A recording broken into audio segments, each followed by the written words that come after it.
Hormuz প্রণালী ঘিরে নতুন করে সৃষ্টি হয়েছে উত্তেজনা। ইরানের তেল বাণিজ্যে মার্কিন কড়াকড়ি এবং দুই দেশের পাল্টাপাল্টি অবস্থানের কারণে ওয়াশিংটন তেহরানের সম্পর্ক যেন ফের সংঘাতের দিকে এগোচ্ছে। সেই উত্তেজনার মধ্যেই ইরানের ওপর নতুন করে আবারও চাপ বাড়ানোর পদক্ষেপ নিল যুক্তরাষ্ট্র।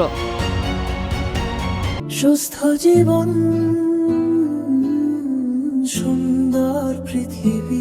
দেশটির ট্রেজারি বিভাগ ইরানের সঙ্গে সম্পৃক্ত 14 ব্যক্তি ও প্রতিষ্ঠানের বিরুদ্ধে নতুন নিষেধাজ্ঞা ঘোষণা করেছে। যুক্তরাষ্ট্রের দাবি, তারা ইরানের Islamic revolutionary guard corps IRGC এবং দেশটির শীর্ষ নেতৃত্বের আর্থিক নেটওয়ার্ক পরিচালনা ও নিষেধাজ্ঞা এড়িয়ে অর্থ লেনদেনে সহায়তা করছে।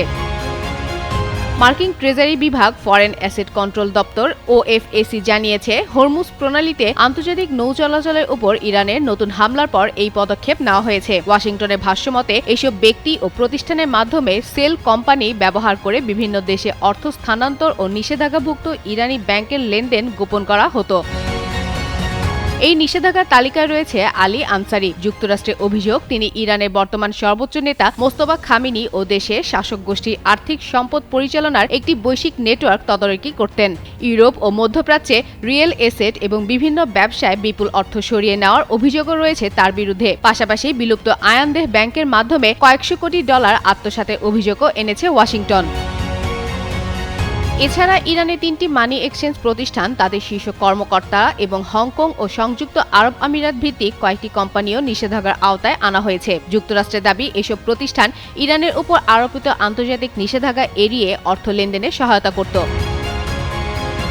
এর আগে গত 8 জুলাই হরমুজ প্রণালীতে হামলার ঘটনার পর ইরানের তেল বিক্রির অনুমতি দেওয়া একটি সাধারণ লাইসেন্স বাতিল করেছে যুক্তরাষ্ট্র। যদিও চলমান লেনদেন শেষ করতে 17 জুলাই পর্যন্ত সময় দেওয়া হয়েছে। একই সময়ে দেশটির প্রেসিডেন্ট ডোনাল্ড ট্রাম্প যুদ্ধবিরতি শেষ হওয়ার ঘোষণা দিলেও তেহরান অনুরোধের আলোচনায় চালিয়ে যাওয়ার কথা জানিয়েছে।